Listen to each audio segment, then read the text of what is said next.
महिलाएं जाने अपने कानूनी अधिकार। धारा 406 कब और क्यों लगाई जाती है? धारा अमानत में खयानत के मामलों में लगाई जाती है। यानी अगर मैं आपको अपनी कोई वस्तु विश्वास करके सौंपूं और आप उसे बेच दें, छुपा लें या खुर्द-बुर्द कर लें तो आप इस धारा के तहत दोषी माने जाएंगी। लड़कियों को दहेज में, उपहार में या मुंह दिखाई में आदि की रस्म आदि में जो कुछ भी मिलता है वह उसका स्त्री धन होता है तथा उस पर उसका पूरा अधिकार होता है। अगर ससुराल पक्ष के लोग उस पर अपना कब्जा जमाते हैं तो वह धारा 406 के तहत दोषी माने जाते हैं। उन्हें इसके लिए 3 वर्ष के कारावास व जुर्माने की सजा मिल सकती है। कानून की यह धारा संज्ञेय है, गैर जमानतीय है तथा यह मामला प्रथम श्रेणी में मजिस्ट्रेट यानी दंडाधिकारी की अदालत में चलेगा। सास बहू के रिश्तों पर व्याख्या।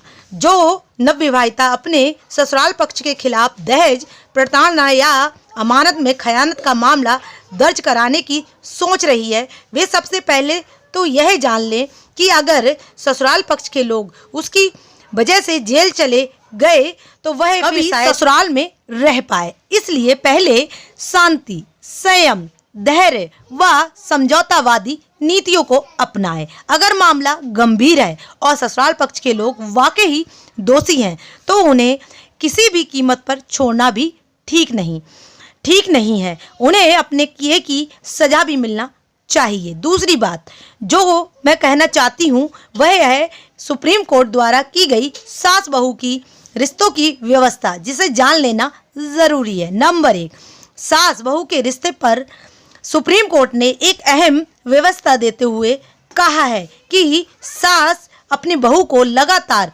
उपदेश देना, धक्का मुक्की करना आदि कार्य दहेज प्रताड़ना की श्रेणी में नहीं आते। नंबर 2, कोर्ट ने इसे और भी स्पष्ट करते हुए कहा है कि सास का बहू को तलाक के लिए धमकी देना और पहनने के लिए फटे व पुराने कपड़े देना आदि भी दहेज प्रताड़ना की श्रेणी में नहीं आते। लेकिन अगर सास शादी के समय उपहार में दी गई चीज़ों को वापस लेती है तो इसे अमानत में खयानत का मामला माना जाएगा और यह आईपीसी की धारा 406 के तहत आएगा।